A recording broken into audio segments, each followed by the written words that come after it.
Yo, I decided to do Christopher Nolan. What a wonderful guy. He was born in London, England. He's now 51 years old, quite an old guy. His mother was a school teacher in Chicago. His father was in England.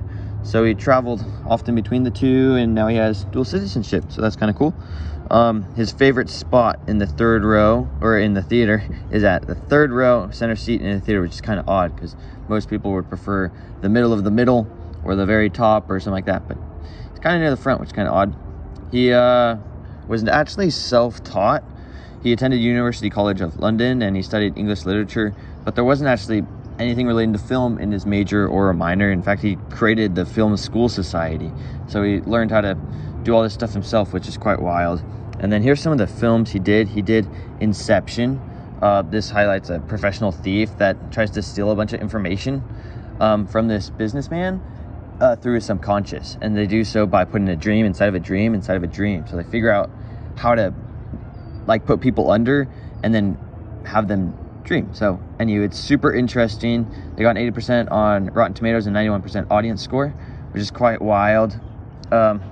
Anderson said that Inception is an intriguing but frustrating film and is ultimately satisfying. I find that to be true, more or less.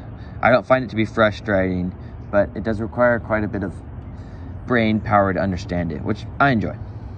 He also created Interstellar, if you know what that is. This one dude, the whole Earth, in fact, is struggling to create enough food.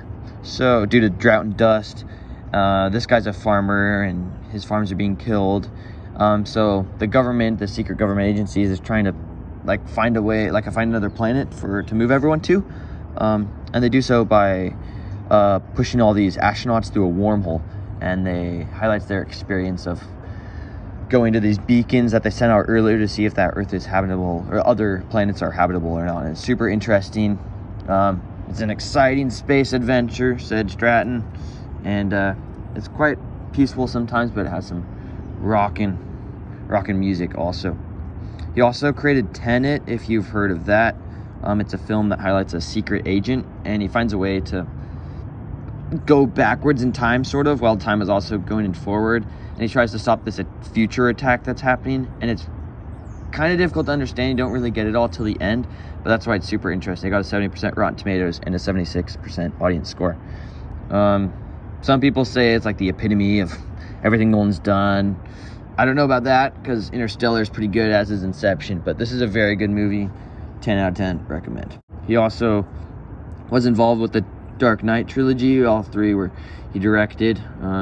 Of course, it follows Bruce Wayne, the Batman, and his struggles of defeating all these different enemies, bringing peace to Gotham City. 88% Rotten Tomatoes and a 93% average score. So I had to average them out because there's 3 different movies, so I added them all up and divided by 3. So that's why it says average.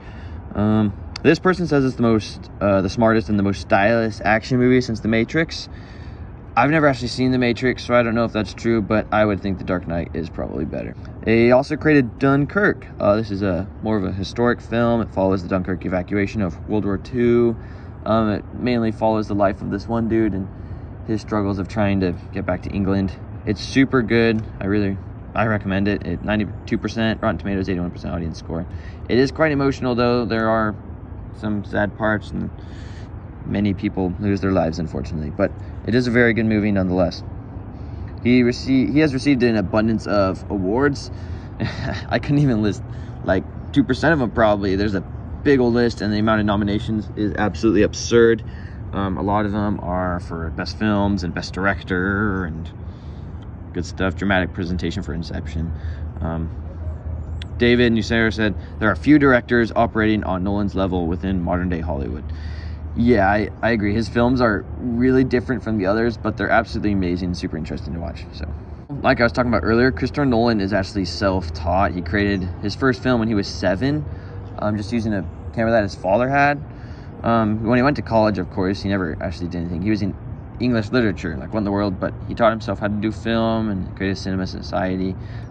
He created the club with this woman named Emma Thomas, who ended up being his future wife, and they've sponsored some films together. And their first one was Tarantula. I know it's not the first one since he was 7, but his first really main one was Tarantula. it earned quite a bit of money, and it's really fascinating. This guy was able to learn how to do all these film techniques and direct films just by himself.